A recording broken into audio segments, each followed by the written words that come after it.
네, 안녕하십니까?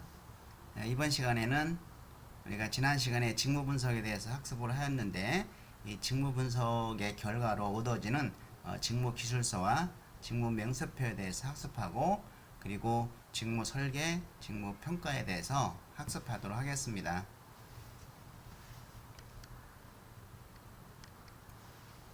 예, 먼저 직무 기술서의 내용입니다. 이 직무 기술서는 직무 분석의 결과로 얻어진 것이죠.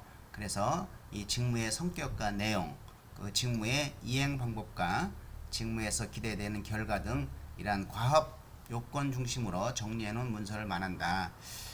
그래서 이 직무 기술에서는 과업 작업 요건을 중심으로, 즉 사물을 얘기하는 것이다. 사람이 아니고 이러한 과업 요건을 중심으로 정리해 놓은 문서를 말하고, 자, 이 직무 기술서의 내용들은 직무 명칭, 그리고 직무 번호, 소속 부서명 등 직무 표식이 들어가고, 또 직무 수행의 목적이나 내용 등 직무 개요가 들어가고, 직무의 구체적인 내용, 그리고 직무 수행에 요구되는 조건, 즉 책임, 지식, 또 직무 수행에 필요한 장비, 환경 등 직무 요건이 들어가 있다라는 겁니다.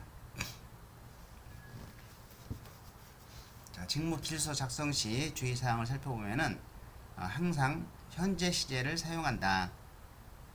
그리고 능동형의 문장을 사용하고, 간결하고 직접적인 문체를 사용하고, 구체적인 행위를 나타내는 동사를 사용하여 과제를 기술하고, 가급적 수량을 나타내는 용어를 사용하고, 현직 직무자에게 친숙한 용어를 사용한다. 이거는 우리가 그냥 참고로 한번 알아주시기 바랍니다. 자, 직무 명세에서는 이 직무 분석을 통해 해당 직무에 수행하는 작업자가, 이제는 작업자가 갖춰야 할 자격 조건을 기록한 것이죠. 그래서 직무를 수행하는 데 요구되는 어떤 작업자의 지식이라든지 기술, 또 능력, 경험에 관한 인적 요건을 알려줍니다. 이런 직무 명세서에 포함되는 내용으로는 적성, 지식, 기술, 능력, 성격, 흥미, 가치, 태도, 작업 경험, 자격 요건 등이 기록되어 있습니다.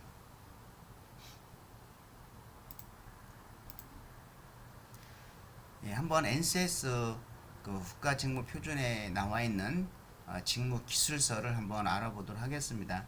이 직무 기술서는 우리가 NCS 채용에 있어서는 채용 공고에 필수적으로 나오는 것입니다.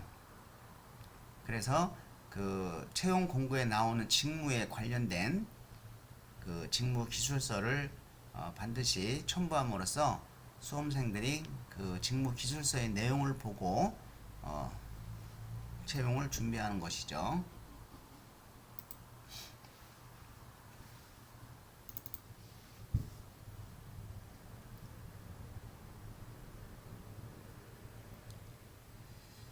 예, 국가 직무 능력 표준을 이제 그 회원 등록을 해서 로그인 하면은 다양한 것들을 우리가 살펴볼 수가 있고, 그냥 간단하게 여기서는 직무 기술서에 대해서 한번 살펴보도록 하겠습니다. 물론 이제 요 각각의 NCS 학습 모드를 검색을 하면은 그 분야별로 클릭하면 모든 직무 기술서가 나와 있습니다. 자, 일단은 채용 쪽으로 일단은 들어가서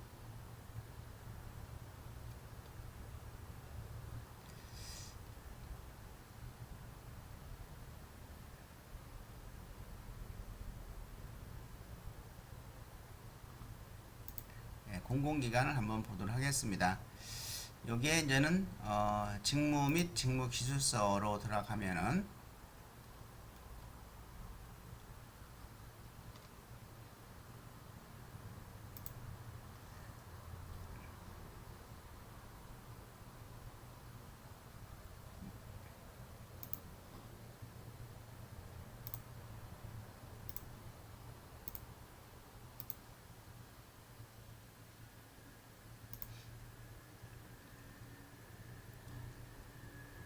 이렇게 공공기관은 의무적으로 NCS로 채용을 하게 돼 있고, 그리고 그 채용 공고에 이렇게 직무기술서가 첨부가 되어야 합니다.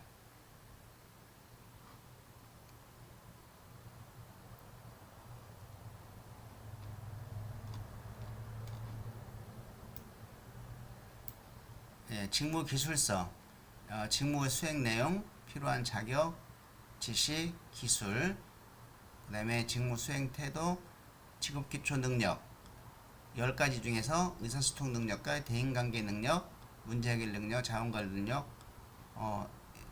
여기는 거의 다 내야 10가지, 예, 여기 포함되어 있습니다. 사실 이렇게 10가지 다 보지는 않고 대개 5가지에서 4가지 5가지 정도 시험을 봅니다. 다른 거 하나 보도록 하겠습니다.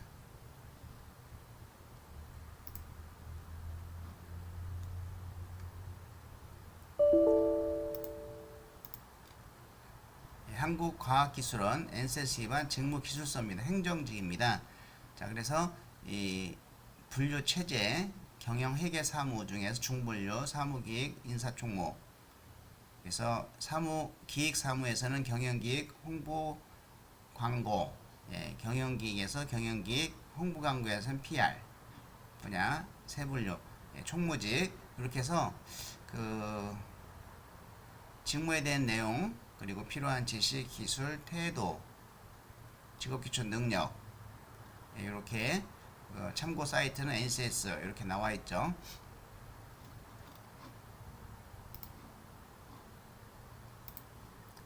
예, 이렇게 우리가 간단한 직무 기술서를 살펴볼 수가 있는데 이 NCS에 들어가시면은 그 어떤 직무별로 또 분야별로 요 직무 기술서가 다 명시되어 있습니다. 한번 관심 있는 거 있으면은 미리 살펴보시고 미리 그쪽에 그 채용을 준비하고자 하는 학생은 그 분야에 직접 들어가서 미리 살펴보는 것도 중요하다고 생각합니다.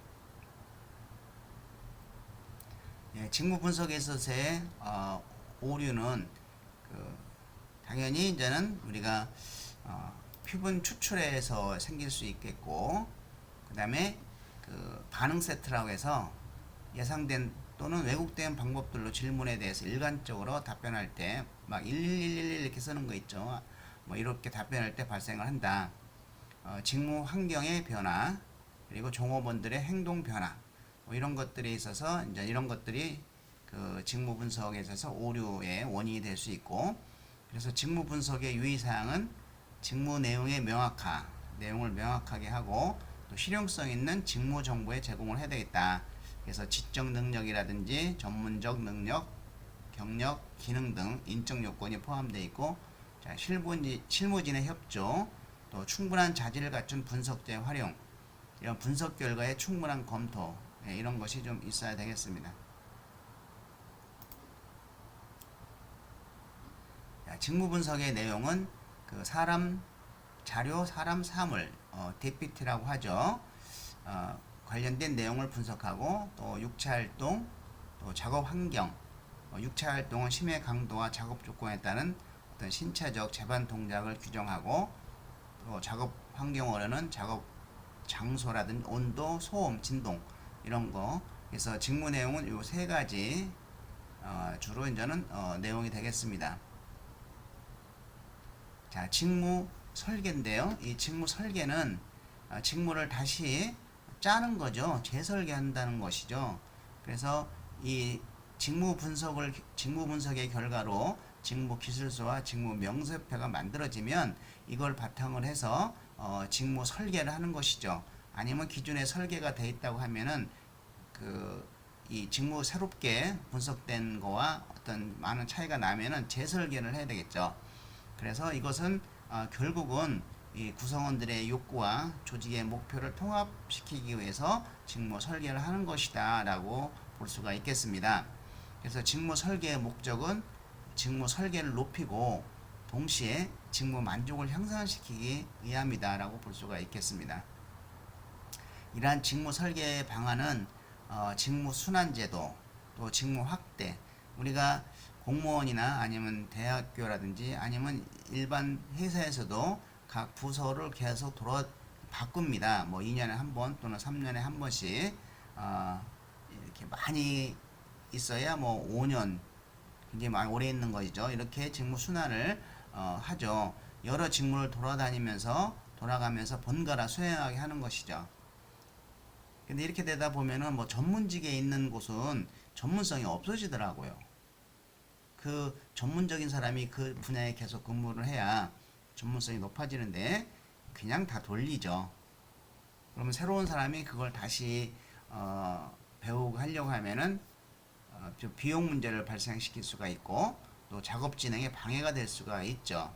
그렇지만은 우리가 다양한 경험을 통한 여러 분야의 능력을 개발하는 데는 장점이 있다고 보는 겁니다.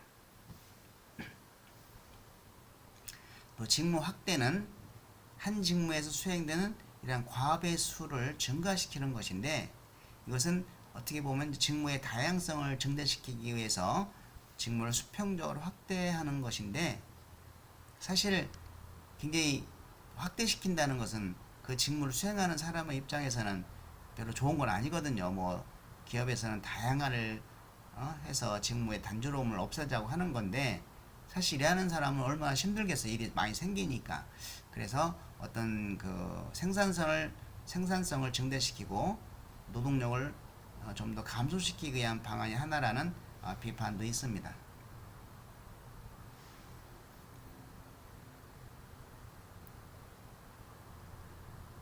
또 이 직무 설계, 직무 충실화가 있습니다. 이 직무 충실화는 어떤 종업원들의 내적인 측면을 만족시켜 주는 것이죠. 어떤 그 외적인 것보다 그래서 직무 성과가 직무 수행에 따른 이런 경제적인 보상보다도 개인의 심리적 만족에 달려 있다는 전제하에서 직무 수행의 내용과 환경을 재설계하고 있죠. 사실 요즘은 공장 안에도 그 깨끗하게 꾸며진 그 휴식 공간이 있어요. 커피도 마시고 약간의 또 마음의 쉼터도 될 수 있는 이런 곳을 이제 만들어주는 거 이런 것들이 이제 또 직무 충실화가 될 수도 있겠고 또 다양한 작업 내용, 높은 수준의 지식과 기술이 요구되는데 좀 더 자주성과 책임성이 더 많이 부여를 해주자. 그리고 개인적 성장과 어떤 의미 있는 작업 경험에 대한 기회를 제공할 수 있도록 직무를 재편성하는 것이죠. 이러한 직무 충실의 이론적 근거는 우리가 매슬로우 욕구 단계 중 상위 수준의 단계인 그 자아 실현 욕구, 그죠? 허즈버그의 2요인 중 동기 유발 요인, 그리고 맥클랜드 세 가지 욕구 중 성취 욕구 이런 것들이 이제 직무 충실의 이론적 배경이 되고 있다라는 것이죠. 네 번째는 직무 특성 모형이 있습니다. 이 직무 특성 모형은 이 조직 구성원들의 상위 계층의 욕구를 충족시키는데 초점을 맞추어서 동기를 유발시키고 또 직무 만족을 경험하게 하는 직무의 특성을 개념화한 것이다 라고 볼 수가 있겠습니다. 그래서 이 네 가지가 있다. 직무 설계는 우리가 가장 많이 알고 있는 것은 사실은 이제 직무 순환 제도죠. 직무 순환, 그 다음에 이제 직무 확대, 직무 충실화, 또 직무 특성 모형.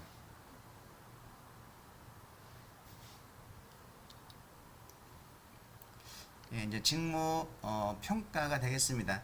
우리가 직무 평가를 하는 이유는 뭘까요? 직무의 어떤 상대적인 가치를 평가해서 직무급제에 대한 기초를 제공하기 위한 것이죠. 즉 직무급, 즉 임금 산정의 기초가 된다라고 볼 수가 있겠습니다. 그래서 직무의 어떤 복잡성, 또 곤란도, 책임의 정도 이런 세 가지 그 이외에 이제 대표적인 것이 이제 직무의 복잡성, 얼마나 복잡한가, 또 얼마나 곤란한가, 또 책임의 정도 등 조직 내에서 어떤 직무들의 상대적인 가치를 결정하는 과정인 것이죠. 그래서 조직 내에서 직무들의 내용과 이러한 성질을 고려하여 직무들 간의 상대적 가치를 결정하는 절차다. 자, 직무들 간의 상대적인 가치를 결정. 또 직무 분석 자료를 기초로 해서 직무가 조직에서 기여하는 가치, 어떤 가치를 그 직무가 부여하고 있는지, 또 직무평가의 평가 대상은 그 직무 자체가 되겠습니다. 이것은 직무급 제도, 임금 수준, 직무급 제도의 기초가 되고, 이것이 이제 직무평가인데, 여기에 이제 직무평가에 이제 직무 수행평가라고 있습니다. 이 직무 수행평가는 수행을 하는 사람을 평가하는 것이죠. 즉 작업자를 대상으로 평가하는 것이죠. 이 작업자를 대상으로 평가를 하니까 이것은 인사고과에 반영이 됩니다. 그래서 이 직무 수행평가는 그 평가 대상이 이 직무에 종사하는 종업원이다라고 볼 수가 있겠고, 직무평가는 바로 직무 분석 후에 이루어지는 것이죠.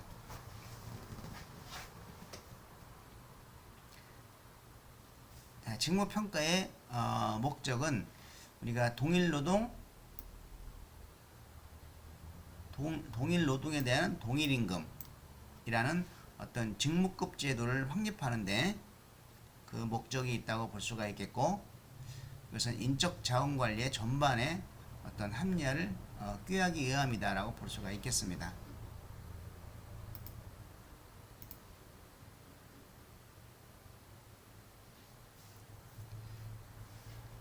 이번에는 직무평가의 요소와 직무평가 절차인데요. 자, 직무평가 요소는 그 숙련, 노력, 책임, 작업조건 요 네 가지가 요소가 되겠습니다. 그래서 이러한 직무평가의 절차를 보면은 먼저 직무분석을 해야 되겠죠. 그리고 이 직무분석 수집된 지식 및 자료를 정리한 직무기술서와 직무명세표를 가지고 직무평가 요소를 선정을 합니다. 숙련도, 또 노력, 책임, 작업조건, 그리고 이제 평가 방법을 선정하는 것이죠. 서열법을 쓸 건지, 분류법을 쓸 건지, 점수법을 쓸 건지, 요소비율법, 이거는 전 뒤에 설명하기로 하겠습니다.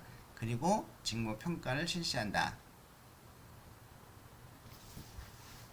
참고로 우리가 스미스의 직무평가 요소를 살펴보면은 정신적 요소, 교양 지식지성, 육체적 요소, 근육운동 종합화 능력, 책임, 숙련 근면, 작업 환경 요소, 조명 환기 의염도, 이런 네 가지 정도 이제는 평가 요소로 나타나 있고, 또 스미스 등의 직무 기술 지표를 보면은 임금에 대한 만족, 일 자체에 대한 만족, 승진 기회에 대한 만족, 이걸 직무 기술의 지표로 보고 있습니다. 임금에 대한 만족, 또 일 자체에 대한 만족, 승진 기회에 대한 만족.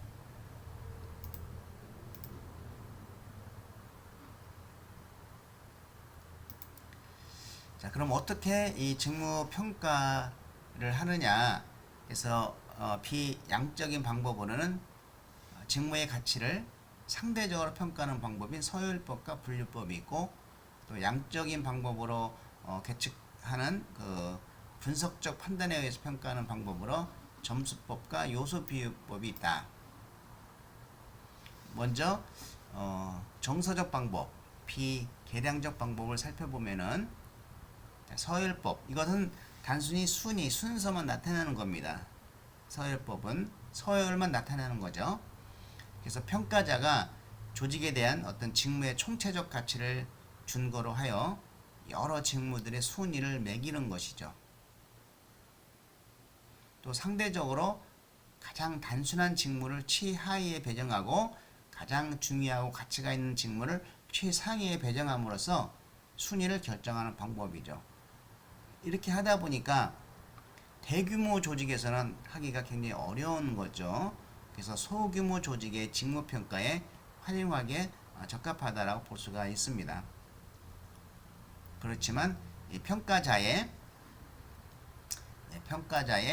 이런 그 주관적 판단이 개입될 소지가 있어서 평가 결과의 객관화가 곤란하다라는 단점이 있습니다. 자, 분류법은 주로 이제 관공서 정보기관에서 많이 쓰이는 그런 법인 분류법인데요. 어떠한 기준에 따라서 사전에 직무 등급을 결정해 놓는 거죠. 자, 어떤 기준에 따라서 사전에 직무 등급을 결정해 놓고 각 직무를 적절히 판정하여서 맞춰 끼워 넣는 방법입니다. 이것을 이제 강제 배정이라고도 하죠. 정부기관, 학교, 서비스 업체 등에서 많이 사용한다. 간단하고 이해하기 쉬우며 비용이 적게 소요되고 평가자 입장에서 직무 평가가 용이한 장점이 있는 반면에 이 등급 분류 기준이 명확하지 않아서 직무 등급 분류의 정확성을 기하기 어려운 단점이 있다.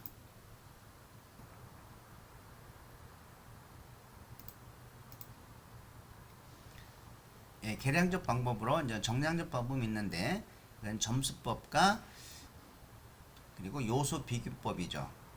이 점수법은 임금 수준에 맞는 정교한 임금 체계 설정을 할 수가 있다.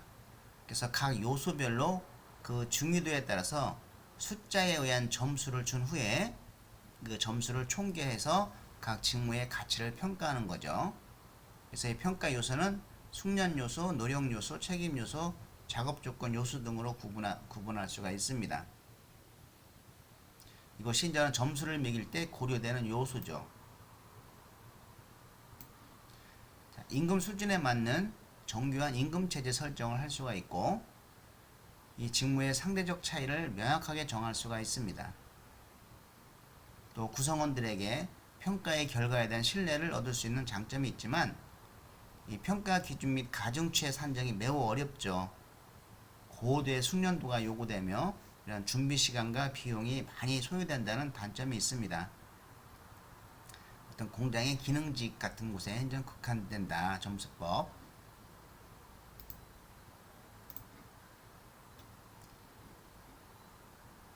예, 요소 비교법은 가장 핵심이 되는 몇 개의 기준 직무를 선정을 합니다. 이 기준 직무를 선정하고 각 직무의 평가 요소를 기준 직무의 평가 요소와 결부시켜 비교함으로써 모든 직무의 가치를 결정하는 것이죠. 그래서 직무의 어떤 상대적 가치를 임금으로 평가하는 것이 특징이라는 겁니다.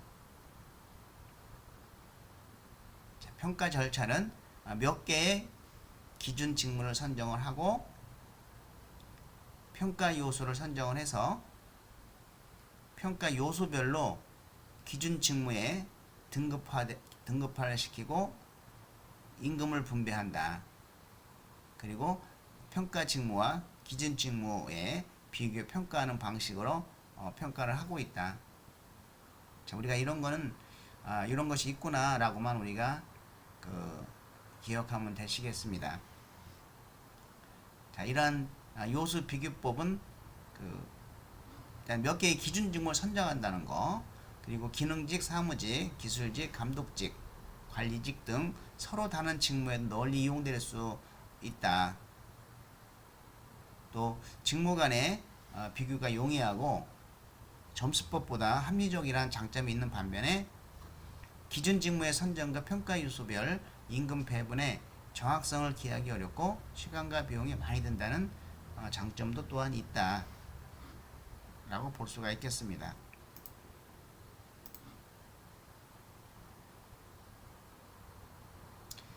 예, 직무 세 가지 차이점을 한번 살펴보면 직무 수행평가, 직무평가, 직무분석. 예, 제일 먼저 우리가 직무 분석을 했죠. 이 직무 분석은 이 직업을 수행하기 위해서 작업자에게 어떤 능력이 요구되는가를 분석을 하는 것이죠. 그래서 직무 기술서가 나오고 직무 명사서가 나오는 것이죠.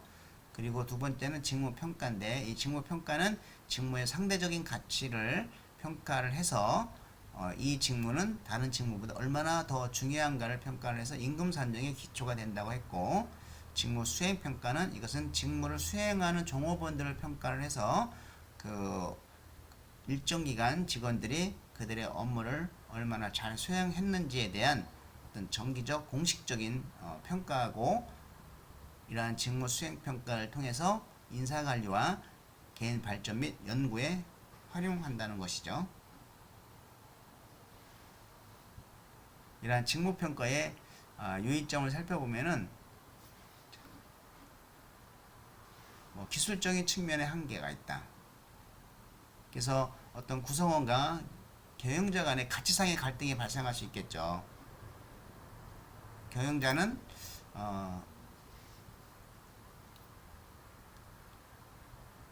이런 부분이 굉장히 중요하게 평가하는데 또 구성원은 그렇지 않을 수 있고, 이러한 어떤 구성원과 가치, 경영자 간의 가치상의 갈등, 또 인간 관계적 측면에서 유의점이 있다.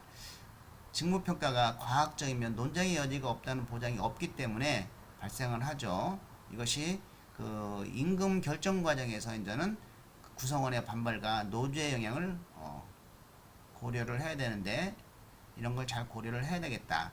또 직무평가 계획상의 유의점으로 볼 때는, 자, 직무평가의 대상이 다수이거나 서로 상이할 때 발생을 하는 거죠. 생산에 관한 직무의 평가에 사용되는 요소와 척도가 영업이나 이런 관리직의 평가에 적당한 표준 척도가 되지 못한다는 것이죠. 그리고 직무평가위원회를 조직할 필요가 있습니다. 이 직무평가위원회 조직을 구성할 때 참여하는 경영자를 선정하는 과정에서 문제점이 또 발생할 수가 있다. 자, 이 직무평가의 결과와 노동시장 평가의 불일치가 될 수가 있습니다. 자, 노동시장의 특수한 상황과 결부되어 노동시장에서의 현행 임금과 또 직무평가에서 결정된 직무의 상대적 가치가 일치하지 않을 수가 있겠죠. 그리고 이제 평가 빈도, 직무의 성격 변화와 관련된 문제점으로서 직무를 평가하는 횟수, 즉 빈도를 적절히 정하는 것이 필요하며, 새로운 성격의 직무에 대한 문제점에는 이러한 직무 평가 절차와 방법을 선정하는 것이 필요하다는 것이죠.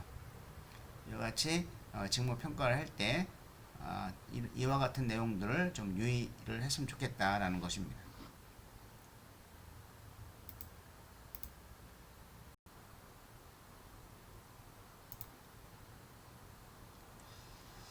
자, 직무 분류인데, 직무를 분류하는 건데, 이 직무 분류의 정의는 직무 분류는 동일 또는 유사한 역할 또는 능력을 가진 직무의 집단이다, 이렇게 볼 수가 있겠죠. 그래서 이러한 직무군으로 분류하는 것을 말하는 겁니다.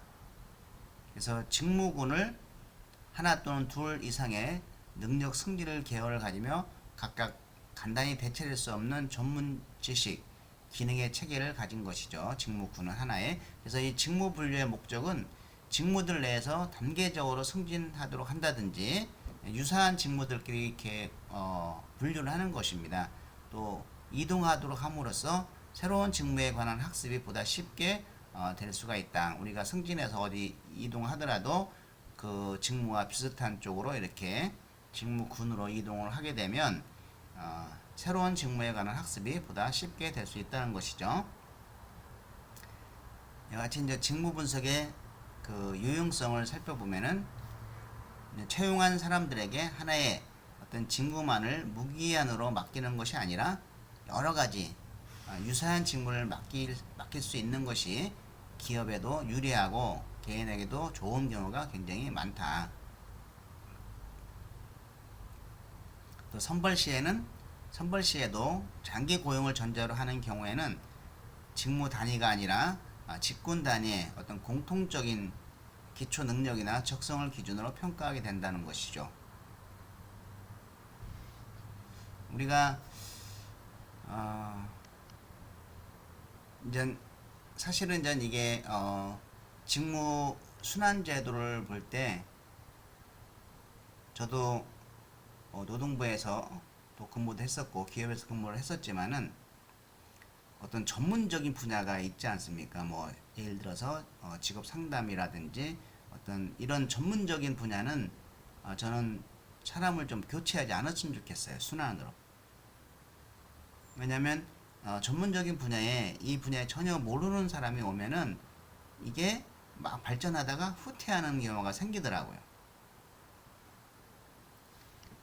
그래서 어떤 직무별로 이러한 그 직무 평가의 방법과 또 직무 분류의 방법을 좀 달리했으면 좋겠다, 이런 생각을 좀 해봤습니다. 예, 지금까지 이제는 우리가 직무 분석과 그리고 직무 분석으로 얻어진 직무 기술서, 직무 명세서를 학습을 하였고, 이 직무 기술서와 직무 명세표를 바탕으로 해서 그 직무 평가를 해서 이제 그 직무의 상대적 가치를 결정하고 또 임금 산정에 그 기초가 되는 것을 학습을 했고, 또 이러한 직무 분류를 통해서 그 어떤 그 직원들의 승진 능력의 개요를 가지고 이렇게 이동할 때 좀 더 편안한 그 직무를 빨리 습득할 수 있는 그런 방법으로 그 직무 분류를 한다는 거, 뭐 이런 것까지 우리가 학습을 하였습니다. 예, 여러분 수고 많이 하셨습니다.